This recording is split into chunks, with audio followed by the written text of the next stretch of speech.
오늘 부르짖는 자의 샘이라는 제목을 가지고 같이 말씀을 나눠보도록 하겠습니다. 여러분 잘 알고 있는 사자성어 중에 사상누각이라는 말이 있습니다. 이것은 모래 위에 세워진 탑이라는 뜻으로 연약한 기초 위에 세워진 공적의 허무함과 그 위태로움에 대해서 이야기하는 말입니다.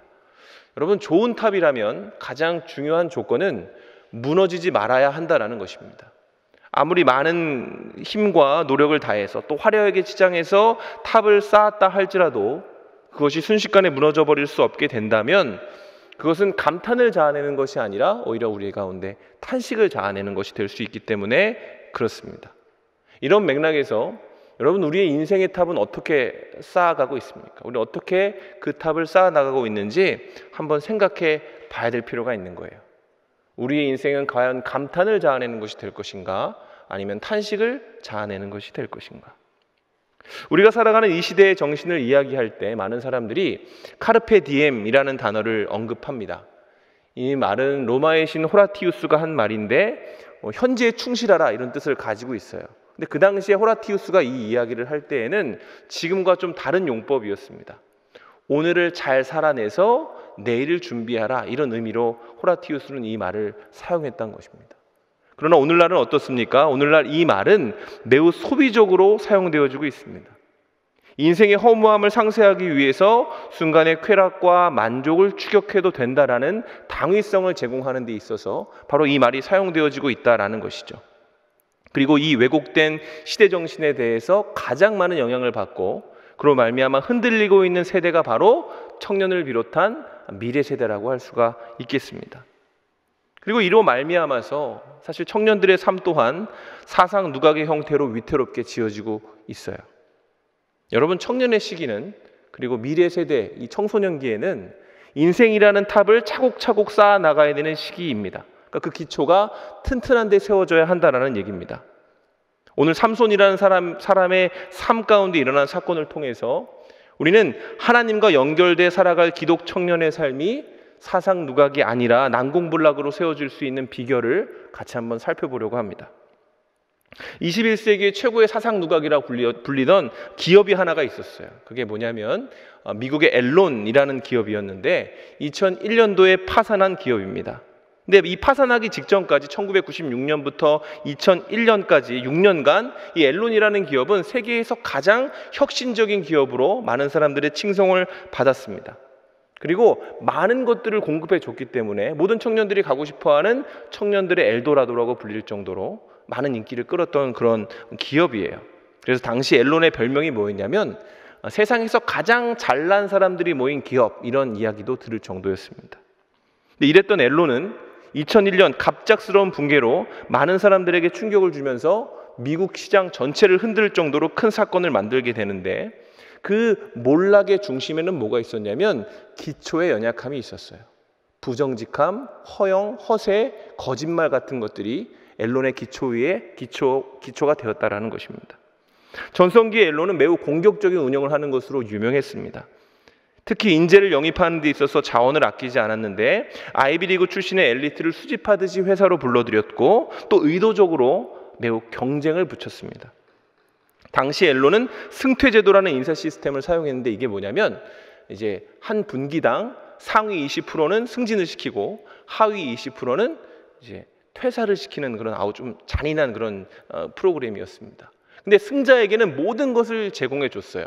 그 당시에 카데이라는 것이 있었는데 그게 뭐냐면 승급하는 사람들한테 이제 페라리나 아우디 같이 사람들이 선망하는 차를 복도에 그 로비에 쫙 깔아놓고 그 키를 가져가게 한 거예요. 그러니까 퇴근할 때 그냥 승진만 하는 것이 아니라 그 차를 타고 보란 듯이 집으로 돌아갈 수 있게 해준 것입니다. 막대한 전리품을 준 것이죠.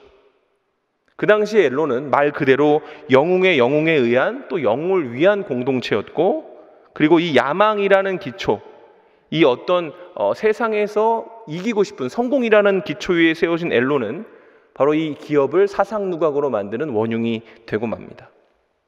회사 전반의 영웅주의가 팽배해지면서 주요 인사들이 맹신에 가까운 자기 확신과 자기 자아 도취에 가득 찬 이들로 세워졌어요. 당연히 회사의 분위기가 어떻겠습니까? 냉혹했겠죠.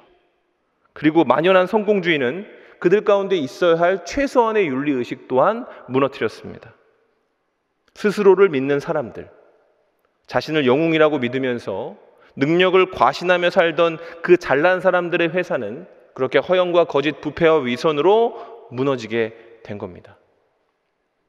여러분, 탁월함이라는 가치 위에 세워졌던 이 앨론의 허망한 붕괴는 오늘 이 시대를 살아가는 우리가 한번 좀 생각해 봐야 될 부분이라고 볼 수가 있어요. 가만히 보면 우리도 그렇지 않습니까? 이 시대의 사람들은 영웅심으로 가득 차 있습니다. 영웅을 찾죠. 영웅이 되고 싶어 하고요. 그래서 그런 사람들은 오만을 자신감이라고 이야기를 하고 겸손을 유약함이라고 이야기를 하면서 이 세상을 점점 더 냉혹하고 위선적인 곳으로 만들어가고 있다는 겁니다. 성공을 위해서라면 뭐로 가도 서울만 가면 되니까 일종의 반칙도 쓰고 조금 냉혹해지고 조금 잔인해져도 그게 어쩌면 능력일 수도 있다. 이렇게 얘기하는 시대에 우리가 살고 있다는 얘기입니다. 근데 이러한 형태에 대해서 그럼 성경은 뭐라고 이야기를 하는가? 디모데후서 3장 1절부터 4절을 발췌하면 이런 메시지가 있습니다. 너희는 이것을 알라. 말세에 고통하는 때가 이르러 사람들이 자기를 사랑하며 돈을 사랑하며 자랑하며 교만하며 비방하며 조급하며 자만하며 쾌락 사랑하기를 하나님 사랑하는 것보다 더하며. 여러분, 이 시대의 많은 이들이 고통스럽다고 호소합니다. 성경은 그 원인을 뭐라고 이야기를 하죠? 자기 사랑이라고 얘기합니다. 하나님이 아닌 다른 것들을 사랑하는데 그 다른 것들을 향한 사랑의 중심에는 뭐가 있는 거예요? 바로 자기 사랑이 있는 겁니다. 욕심, 야망, 그런 것들이 하나님을 향한 사랑을 가로막기 때문에 세상이 냉혹해지고 그로 말미암아 우리가 고통받으며 살아간다는 거죠. 긍휼이 없습니다. 공감이 없습니다. 이해가 없습니다. 자기의 방식을 강요하면서 다른 사람들의 비명을 외면하는 시대가 되고 있다는 거예요. 그런데 저는 바로 여기에 예수 믿는 사람들의 사명이 있다라고 믿어요. 신자는 다른 말로 하나님을 사랑하는 사람이죠. 그러니까 자기 확신과 자기 사랑이 홍수처럼 범람하는 시대에 하나님을 사랑할 줄 아는 사람이 바로 신자라고 불리는 사람이라는 겁니다. 그러면 그런 사람은 이 세상 가운데 어떤 존재가 되어야 합니까? 쉽게 말하면 거스를 수 있는 사람이 되어야 해요. 세상의 방식을 거스르는 사람, 세상이 가지라고 말할 때 우리는 버릴 수 있어야 되고, 세상이 지배하라고 이야기를 할 때 우리는 섬길 수 있는 사람이 되어야 한다. 카르페 디엠을 외치면서 나를 위해 사는 것이 맞다라고 외치는 사람들에게 이유를 물어보면 인생이 짧기 때문이라고 이야기를 합니다. 맞아요. 인생은 굉장히 짧죠. 그러나 하나님을 아는 우리는 인생은 짧지만 죽음은 확실하고 영생은 길다라는 것을 알고 있습니다. 그래서 그것들을 알려주는 사람이 바로 우리가 되어야 한다는 거예요. 말세에 고통하는 때가 이르렀으니 우리만 잘 사는 것이 우리의 답이 아니라 그때에 우리의 사명을 감당하면서 세상 가운데 하나님 사랑하는 사람들의 삶을 드러낼 수 있어야 한다는 것이죠. 본문으로 한번 들어가 보죠. 오늘 말씀은 삼손에 대한 이야기예요. 그리스 신화에 헤라클레스가 있다면 성경에는 삼손이라는 사람이 있죠. 매우 영웅적인 인물이고 또 영웅들이 많이 등장하는 사사기 가운데에서도 가장 두드러지는 그런 인물이라고 할 수 있습니다. 실제로 성경은 삼손에 대해서 아주 많은 기록을 남기고 있는데 오늘 본문은 이런 삼손이 사사로 등극하는 결정적인 사건이면서 그의 인생 가운데 일어난 여러 가지 사건들 가운데 가장 기념비적인 일을 기록하고 있습니다. 오늘 본문은 크게 두 부분으로 나눌 수 있어요. 라마 레이와 그리고 에낙고레. 두 부분은 비슷한 배경을 가지고 있지만 강조점은 정반대라고 볼 수 있습니다. 우선 라마 레이를 보죠. 16절과 17절을 같이 한번 읽어보도록 하겠습니다. 자, 16절과 17절. 자, 시작. 이르되 나귀의 턱뼈로 한 더미 두 더미를 쌓았으며 나귀 턱뼈로 내가 1000명을 죽였도다 하니라. 그가 말을 마치고 턱뼈를 자기 손에서 내던지고 그곳을 라맛 네이라 했더라. 자, 라맛 네히, 이곳은 삼손의 탁월함이 드러난 장소입니다. 라맛 네히에서 삼손은 나귀 턱뼈 하나로 1000명의 무장한 군사를 죽였습니다. 이게 대단한 것이 그 당시 블레셋은 철기 문화를 가지고 있는 독보적인 군사력을 가진 국가였거든요. 그러니까 그 사람들은 철기를 가지고 그 당시 가장 최신 무기를 가지고 싸웠는데 삼손이 가지고 있던 무기는 뭐예요? 나귀 턱뼈 하나였다는 겁니다. 근데 그냥 이긴 것도 아니고 거의 원사이드하게 한 사람이 1000명을 잡는 놀라운 일이 벌어진 거예요. 청동칼도 아니고 나귀 턱뼈 하나로 말입니다. 믿을 수 없는 전공이고 신화가 되기에 합당한 승리였죠. 당연히 삼손은 이 승리에 도취되어서 그곳을 라맛 레히, 턱뼈의 산이라고 부르기로 합니다. 그런데 성경은 이 놀라운 승리를 이루고 자기 자신에게 심취해 있는 삼손을 영웅으로 그려내고 있지가 않아요. 성경이 보는 라맛 레히에서의 삼손은 그럼 어떤 존재일까요? 크게 두 가지로 우리는 생각해 볼 수 있습니다. 첫 번째, 라맛 레히에서 삼손은 무지한 사람이에요. 무지한 사람, 아무것도 모르는 사람. 그곳에서 삼손이 부른 노래를 한번 보죠. 16절입니다. 나귀의 턱뼈로 한 더미 두 더미를 쌓았으며 내가 1000명을 죽였도다. 자, 이 삼손의 노래에서 강조되고 부각되는 사람은 누굽니까? 나예요. 내가 그랬다는 거예요. 그가 자신을 노래하고 있는 이유는 뭔가요? 이 턱뼈로 만든 시체의 산을 자기가 스스로 내 안에 나온 힘으로 쌓았다고 생각하기 때문에 그렇습니다. 근데 성경은 전혀 그렇게 이야기하고 있지 않아요. 14절에 이렇게 얘기합니다. 삼손이 레이의 이름에 블레셋 사람들이 그에게로 마주 나가며 소리 지를 때에 여호와의 영이 삼손에게 갑자기 임하심에 그의 팔 위의 밧줄이 불탄 삼과 같이 그의 결박되었던 손에서 떨어진지라. 삼손이 누구의 힘으로 싸웠다고요? 여호와의 힘으로 싸웠습니다. 성경은 삼손의 승리가 하나님으로부터 왔다라고 이야기를 하고 있는 거예요. 삼손의 힘은 삼손 안에서 나온 것이 아니라 밖에서 임한 것이었다. 성경이 그렇게 이야기하고 있는 거죠. 삼손이 블레셋 앞에 섰을 때 여호와의 영이 그를 붙잡았습니다. 그런데 삼손은 이 기념비적인 업적 앞에서 바로 그 사실을 인정하지 못한 거예요. 왜? 하나님에 대한 지식이 없었기 때문에 그렇습니다. 그래서 삼손은 많은 것을 이룬 사람처럼 얼핏 보이지만 동시에 아무것도 모르는 사람이라고도 볼 수 있는 거예요. 여러분, 요즘 자기를 믿는다라고 얘기하는 사람들이 굉장히 많습니다. 특히 청년들 가운데, 또 형제들 가운데 그런 사람들이 굉장히 많이 있어요. 이 말은 다른 말로 하면은 모든 것이 자기에게로부터 나온다라고 고백하는 것과 같습니다. 세상의 허영과 허세, 점점 거세지는 그런 잔인함이 바로 여기서부터 기인하는 거예요. 모든 것이 자기에서부터 온다고 믿으니까, 모든 것이 자기에게 속했고 자기에게서 나온다고 생각하는 그 일이 세상을 점점 헝클어뜨리고 있다는 것이죠. 그런데 정말로 그렇게 생각한다면 그는 얼핏 멋지고 자신감 넘치는 사람처럼 보일 수도 있지만 사실은 매우 위험한 사람이라고 할 수 있어요. 왜냐하면 그는 곧 스스로 법이 될 수 있는 사람이기 때문에 그렇습니다.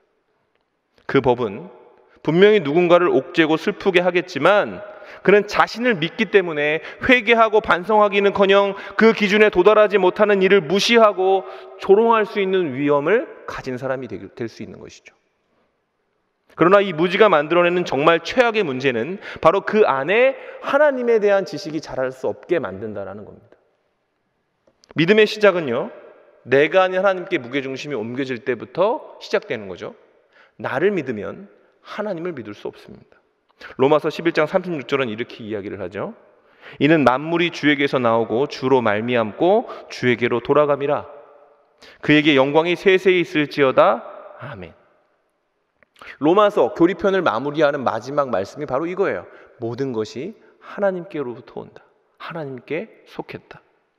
여러분, 믿음은 바로 이러한 지혜를 소유한 사람들의 것이라는 겁니다. 믿음을 갖고자 한다면 먼저는 인정해야 됩니다. 내게 속한 모든 것이 내게로부터 온 것이 아니라는 것을.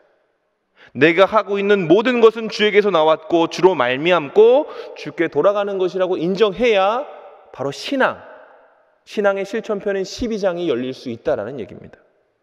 그리고 이에 대해 감탄할 수 있는 사람은 바로 진정한 예배 가운데 나아갈 수 있게 되는 거예요. 하나님의 크심을 아는 만큼, 그의 능력에 대해 실감하는 만큼 그는 더 지혜롭고 담대하고 겸손한 모습이 되어서 단순히 그 사실을 받아들이는 아멘을 뛰어넘어 그 사실을 전파하고 선포하는 신자의 삶, 12장 1절로 나아갈 수 있다는 것이죠. 로마서 12장 1절 같이 한번 읽어보겠습니다. 자, 시작. 그러므로 형제들아 내가 하나님의 모든 자비하심으로 너희를 권하노니 너희 몸을 하나님이 기뻐하시는 거룩한 산 제물로 드리라. 이는 너희가 드릴 영적 예배니라. 여러분, 신앙생활이 뭡니까? 거스르는 삶을 사는 거예요. 세상 사람들과 다른 모습으로 살아가는 게 신자의 자부심이 되어야 합니다. 그리고 그렇게 하기 위해서 필요한 게 뭡니까? 하나님이 어떤 분이신지를 아는 겁니다. 나에 대해 파고드는 것이 아니라 하나님에 대해서 파고드는 것이 신앙의 시작이라는 거예요. 그리고 거스르는 삶이야말로 정말로 산 제사의 삶이라 부르기에 충분한 거예요. 왜요? 거스르려면 나를 제단 위에 올려야 되거든요. 나는 거스르고 싶지 않거든요. 나는 그냥 따르고 싶거든요. 세상의 흐름대로. 그러나 우리가 하나님을 알 때 나 자신을 제단 위에 올려놓으면서 비로소 신자가 살아내야 할 산 제사의 삶을 살 수 있다. 하늘에 속한 신령한 지혜, 하나님이 모든 만물의 근원이라는 지식은 바로 우리로 하여금 믿음의 길을 걷게 하는 힘이 된다라는 겁니다. 그런가 하면 라만 레이에서 삼손은 잊어버린 사람, 즉 망각한 사람이기도 합니다. 잠시 라만 레이의 풍경을 한번 떠올려 보죠. 1000명이 맞아 죽었습니다. 그곳의 모습이 어땠을까요, 여러분? 1000명을 때려 죽인 삼손의 모습은 또 어땠을까? 그곳에 얼마나 끔찍한 비명과 피와 살점들이 흩어져 있었을까요? 그곳은 끔찍한 죽음의 장소였고 삼손 또한 거의 아귀처럼 온몸이 피에 젖어서 끔찍한 몰골이었을 겁니다. 근데 그 자리에 삼손은 뭘 합니까? 노래를 불러요. 자랑을 하고요. 턱뼈 하나로 시체 한 더미 두 더미를 쌓았다고 노래를 부른 겁니다. 근데 여러분, 삼손의 입장에서 이게 진짜로 노래할 일입니까? 자랑할 일일까요? 그렇지 않습니다. 사사기 13장 5절을 같이 한번 읽어보도록 하겠습니다. 자, 시작. 보라, 내가 임신하여 아들을 낳으리니 그의 머리 위에 삭도를 대지 말라. 이 아이는 태에서 나옴으로부터 하나님께 바쳐진 나실인이 됨이라. 나실인. 삼손은 나실인이었어요. 그 당시 나실인에게는 지켜야 될 세 가지 의무가 있죠. 삭도를 대면 안 되고, 독주를 가까이 하면 안 되고, 마지막 세 번째가 뭔지 아십니까? 시체를 만지면 안 됩니다. 그러니까 삼손은 지금 나실인으로서 절대 하지 말아야 될 일을 범한 거죠. 아주 많이, 굉장히 크게. 그가 지켜내야 할 거룩함이 훼손됐다는 말입니다. 하지만 삼손은 지금 자신의 신분을 까맣게 잊어버리고 시체의 더미를 바라보면서 노래를 하고 있는 겁니다. 여러분, 이것은 무엇을 이야기를 합니까? 라만 레이의 전공은 삼손으로 하여금 자기 정체성을 망각하게 만들었다는 거예요. 여러분, 우리에 대한 하나님의 딜레마가 있어요. 그게 뭔지 아십니까? 하나님은 우리에게 복을 주고 싶어 하십니다. 그 복은 어쩌면 세상 사람들이 복이라고 부를 만한 것들일 수 있습니다. 근데 문제는 뭐냐면 그 복을 받은 사람들은 하나님으로부터 떠나는 일이 많을까요? 하나님께 가까이 가는 일이 많을까요? 보통 떠나는 일이 많다는 겁니다. 그러니까 하나님도 곤란하신 거예요. 우리에게 복의 복을 더하시고 싶지만 그 복이 우리로 하여금 하나님을 떠나게 만들 수도 있다는 것을 아시기 때문에, 그리고 정말로 그 복이 만약 우리로 하여금 하나님의 존재나 나의 신분을 망각하게 한다면 그건 세상이 볼 때는 복이지만 신자의 눈으로 볼 때는 화가 될 수 있다는 것입니다. 1000명의 적을 한 사람이 죽였죠. 놀라운 업적입니다. 그러나 나실인 삼손에게 그것은 결코 자랑거리가 되면은 안 되는 거였어요, 여러분. 그게 자랑거리가 되면 안 되는 겁니다. 내가 성공했다는 게 자랑거리가 되는 게 아니죠. 왜 그렇습니까? 그를 향한 하나님의 기대는 살인이 아니라 뭐였습니까? 거룩이었기 때문에 그렇습니다. 그에게 힘을 주신 이유가 뭡니까? 사람 죽이라고 준 것이 아니라 그 살육들을 막으라고 주신 거예요.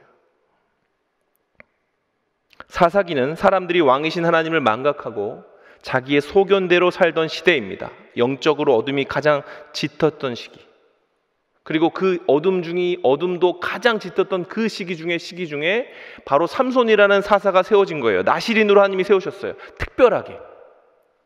그러니까 삼손에게 주신 힘은 그가 세상의 방식대로 맹수가 되어서 시체의 더미를 만드는 것이 아니라 하나님의 방식대로 거룩함으로 싸움을 막고 예배의 단을 쌓는 것이었다는 얘기입니다.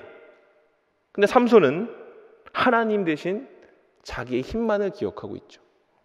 그리고 그것에 취해서 자신이 누구인지를 잃어버리는 거예요. 나시린임에도 불구하고 자신이 뭘 해도 되고 뭘 하면 안 되는지를 망각하는 겁니다. 그래서 사사기에 등장하는 삼손은 여러분 블레셋 사람과 전혀 다르지 않습니다. 더해요, 더해. 전혀 구별되지 않습니다. 전혀 거룩하지도 않고 전혀 본받아야 될 부분도 없어요. 똑같이 행동하고 똑같이 싸우고 분노하고 똑같이 타락합니다. 여러분, 오늘날 많은 사람들이 한국교회에 손가락질하면서 세속화가 문제다 이렇게 이야기를 해요. 여러분, 세속화가 뭡니까? 구별되지 않으면 그게 세속한 거예요.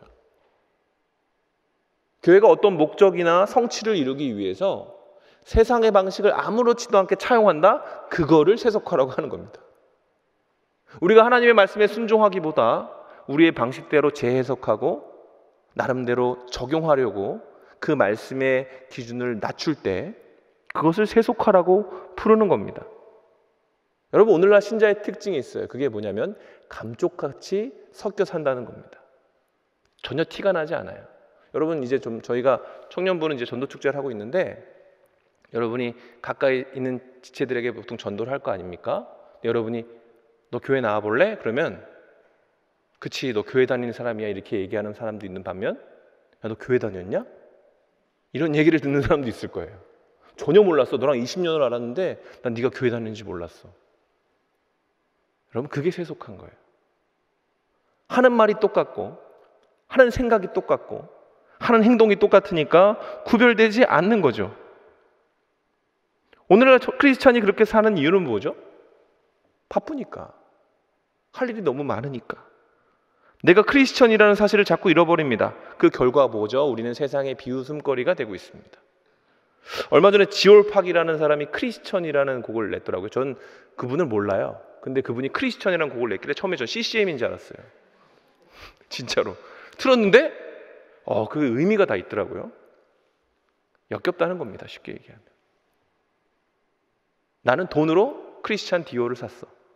그 말이 뭐예요? 난 돈으로 크리스찬을 샀어. 내가 돈 많이 버니까 사람들이 나보고 크리스찬이래. 그 자기 반성적 이야기라고는 하지만 사실 우리를 불편하게 만들고 아프게 만드는 현실이기도 하죠. 우리는 세상 사람들과 그다지 다르지 않습니다. 여러분, 우리는 지금 왜 예배하고 있습니까? 하나님의 강권으로 불러 모으셨기 때문에, 하나님이 강권하심으로 지금 이 자리에 우리를 부르셨기 때문이죠. 그 부르심에는 확실한 목적이 있죠. 그것이 뭐냐? 거룩하라는 겁니다. 세상과 다른 모습으로 살게 하시려고 하나님은 우리를 부르셔서 기도하게 하시고 예배하게 하시는 거죠. 그런데 많은 이들이 이 사실을 망각하고 마치 라맛레이에서의 삼손처럼 살아가는 겁니다. 신분에 어울리지 않는 일을 아무렇지도 않게 하면서 그저 업적에만 감탄하며 살아가는 거죠. 성공하면 되는 거 아니야? 그래서 나중에 올라가서 내가 하나님 때문에 이렇게 됐다 얘기하면 되는 거 아니야? 여러분, 하나님은 우리를 거룩한 백성으로 부르셨어요. 그리스도 예수를 믿는 우리가 세상과 똑같은 방식으로 생각하고 싸우고 지지고 볶으면서 살면 이 세상엔 희망이 없는 겁니다. 그래서 청년의 시기에 우리가 하나님을 알아가야 되는 그 시기에 우리가 해야 될 일이 뭐냐라고 누군가 물어본다면 그것은 내 인생 가운데 자랑거리를 만들기 위해 지금의 시간을 내 삶에 투자하는 것이 아니라 하나님이 내게 허락하신 시간 가운데 내가 견고한 성이 되기 위해 어떤 기초 위에 내 인생을 세워야 하는가? 세상이 아닌, 세상의 방식과 성공이 아닌 거룩함을 내 삶에 쌓기 위해서 노력해야 한다는 것이죠. 지금까지 라말레이에서 영웅처럼 보였던 삼손의 실제 모습을 한번 살펴봤죠. 성경이 묘사하는 삼손은 영웅처럼 보이지만 사실은 무지하고 몽매한 존재입니다. 이런 맥락에서 그가 올린 턱뼈에 사는 사실상 사상누각이에요. 사상누각. 그런데 이때에 하나님이 바로 이러한 삼손의 노래에 반응하시죠. 전 이게 굉장히 큰 은혜인 것 같아요. 삼손이 그런 노래를 부를 때 하나님이 그에게 응답하시는 거죠. 18절입니다. 삼손이 심히 목이 말라 여호와께 부르짖어 이르되 주께서 종의 손을 통하여 이 큰 구원을 베푸셨사오나 내가 이제 목말라 죽어서 할례 받지 못한 자들의 손에 떨어지겠나이다 하니. 여러분, 이 목마름은 너무나 급작스럽습니다. 이상하리만큼. 세상을 다 얻은 것 같은 성취의 자리에 선 삼손에게 하나님이 갑작스럽고 참을 수 없는 갈증을 주신 거예요. 그 갈증이 얼마나 심한지 천하의 삼손이 두려워합니다. 하나님은 왜 이런 목마름을 그에게 허락하신 걸까요? 그의 노래를 기도로 돌리시기 위함이죠. 여러분 보세요. 목마름은 스스로를 영웅이라 치켜 세우던 삼손의 입술에 무슨 고백을 만들어냅니까? 나는 주의 종입니다. 이런 고백을 만들어냅니다. 겸손한 고백이죠. 이런 맥락에서 볼 때 삼손이 경험한 목마름은 다른 말로 하면 뭘까요? 은혜라고 부르는 겁니다. 은혜. 하나님은 자신의 능력에 취해 생각이 허망하여지고 자기 정체성을 잃어버린 삼손을 목마름을 주심으로 일깨워 주셨다라는 거예요. 여러분 살다 보면 좌절할 때가 있죠. 특히 청년기에는 좌절을 참 많이 하게 될 겁니다, 여러분. 실패의 경험이 여러분의 삶 가운데 쌓일 거라는 거예요. 일이 말리고 자기의 계획대로 되지 않을 때 말이죠. 그럴 때면 여러분 자신이 없어지죠. 그리고 두려움이 엄습을 합니다. 그리고 이 순간을 세상은 뭐라고 부르냐면 재앙이라고 부릅니다. 근데 성도에게 이 순간은 뭔지 아세요? 기회입니다. 기회. 세상은 재앙이라 하지만 우리는 그것을 기회라고 불러요. 왜 그렇습니까? 우리는 갈증을 다루는 방법을 알기 때문에 그래요. 이사야서 55장 6절입니다. 너희는 여호와를 만날 만한 때에 찾으라. 가까이 계실 때에 그를 부르라. 바로 그때예요. 지금. 타는 듯한 갈증이 목을 조여올 때 우리가 해야 할 일은 해갈을 준비하시며 곁으로 다가오신 하나님께 부르짖는 것이라는 얘기입니다. 여러분 주님은 목마른 자들을 초대하셨던 분이에요. 목마른 자들아 다 내게로 와라. 그렇죠? 인간은 목마를 수밖에 없는 존재죠. 그러나 그 목마름 때문에 우리가 하나님을 찾게 된다면 여러분 하나님은 우리에게 생수와도 같은 은혜를 공급하심으로 우리를 망가뜨리고 있는 그 무지와 망각에서부터 자유케 하실 것입니다. 진리가 우리를 자유케 할 거라는 얘기예요. 여러분 삶에 어떤 두려움과 좌절의 제목들이 있습니까? 여러분 그때는 언제예요? 하나님께 부르짖을 때, 하나님을 만날 때입니다. 하나님은 당신의 사람이 무지와 망각으로 하나님이 아닌 자기 자신의 취에 살아갈 때 그를 목마르게 하셔서라도 당신 앞에다 끌어다 놓으시는 그런 수고로움을 마다하지 않으시는 하나님이라는 거예요. 신실하신 하나님, 성실하신 하나님. 여러분 목마름은 삼손에게 있어 자랑의 장소였던 라만 레이에서 에낙고레로 삼손의 시선을 옮깁니다. 19절입니다. 하나님이 레이에서 우묵한 곳을 터뜨리시니 거기서 물이 솟아나오는지라 삼손이 그것을 마시고 정신이 회복되어 소생하니 그러므로 그 샘의 이름을 에낙고레라 불렀으며 그 샘이 오늘까지 레이에 있더라. 에낙고레, 부르짖는 자의 샘. 여기서 우묵한 곳은 파인 구덩이를 이야기를 하는 거예요. 그가 라만 레이의 업적에 취해 있었을 때에 삼손은 전혀 신경 쓰지 않던 장소입니다. 우묵한 장소, 그늘진 장소. 자신이 쌓은 업적에 취해 높은 것을 바라보던 삼손은 하나님이 허락하신 그 목마름 때문에 주변을 둘러보게 되었고 그 가운데 우묵한 곳, 가장 귀퉁이를 바라보고 바로 그곳에서 하나님이 허락하신 해갈의 샘이 터졌다. 그 샘이 삼손의 정신을 회복시키고 그의 육체를 소생시켰다는 겁니다. 그래서 이 사건에서 기념되는 장소는 라만 레이가 아니라 에낙고레입니다. 에낙고레. 삼손이 원래 남기고 싶었던 것은 라만 레이였지만 기념되는 곳은 에낙고레. 여러분 지금 어디에 계십니까? 지금 어디로 가고 계십니까? 여러분 우리의 에낙고레는 어디에 있을까요? 그것은 어쩌면 우리가 전혀 바라보지 않는 삶의 가장 우묵한 곳, 그늘지고 감추어진 곳에 있을 수도 있어요. 우리가 신경 쓰지 않으려고 했던 부분, 대충 넘어가고 외면하려고 했던 부분에 바로 내 영혼을 소생시킬 샘이 준비되어 있는지도 모른다는 얘기입니다. 그곳은 우리가 목마를 때, 부르짖을 때 보이는 곳이에요. 나의 연약함, 감추고 싶은 것들, 가리고 싶은 것들, 하나님 앞에 내어놓기 어렵고 사람들 앞에 자랑할 수 없는 것들, 그런 것들이 바로 우리의 영혼을 소생시키고 우리로 하여금 하나님을 찬양하게 만들 우리의 에낙고레가 될 수 있다는 얘기입니다. 말씀을 매듭짓겠습니다. 여러분 우리의 삶은 어떤 기초에 세워져야 사상누각이 아니라 난공불락의 요새가 될 수 있을까요? 여러분 내 능력이 아니라 하나님의 능력에 세워져야 됩니다. 우리가 있어야 할 장소는 우리의 능력과 실력을 노래하고 자랑하게 해줄 라맛 레히가 아니라 우리의 목마름 때문에 하나님께 부르짖게 할 에낙골에 부르짖는 자의 샘이 있는 곳이 되어야 해요. 오늘 우리가 모인 이 예배의 장소가 바로 그런 장소가 되어야 한다고 저는 믿습니다. 무엇이 우리의 삶을 견고하게 할까요, 여러분? 여러분, 제가 목사라서 그런 게 아니라 하나님밖에 저는 아무리 생각해도 없는 것 같아요. 영원하고 불변한 것, 하나님의 성품, 그분의 사랑, 그 외의 모든 것은 가변적이지 않습니까? 그리고 이 놀라운 은혜는 강하고 탁월한 자의 것이 아니라 어떤 자의 것이에요? 부르짖는 자의 것이에요. 목마름에 부르짖는 자의 것. 주님이 복 있다고 한 사람은 부유하고 완전한 자가 아니었음을 기억하세요. 여러분, 복 있는 사람은 어떤 사람입니까? 가난한 자, 줄이고 목마른 자, 의에 줄이고 목마르고 하나님께 부르짖을 수 있는 사람이었습니다. 여러분, 우리는 영웅담이 가득한 시대를 살아가요. 누가 얼마나 큰 성공을 했다더라. 근데 그 이야기가 우리를 초라하게 만들더라도 우리는 동요하거나 그들을 추구하기 이전에 우리가 뭔가를 잊어버리고 있지는 않은지, 우리가 뭔가를 망각하고 있는지 아닌지 점검해야 할 것입니다. 목마른 자의 부르짖음에 응답하시는 하나님이 우리 가운데 계심을 아는 저와 여러분이 되시기를 주님의 이름으로 축원합니다. 우리가 이렇게나 좋으신 하나님을 알고 믿고 사랑하게 된다면 여러분, 긍휼의 하나님은 연약한 우리를 세우시어 강한 자를 부끄럽게 하시고 지혜롭다 하는 자를 미련하게 만드실 것입니다. 그리고 자기 사랑에 취해 살아가는 이들 앞에 하나님을 사랑할 줄 아는 성도로 우리를 세우셔서 세상 가운데 우리를 통해 당신의 이름을 드러내고자 하실 것입니다.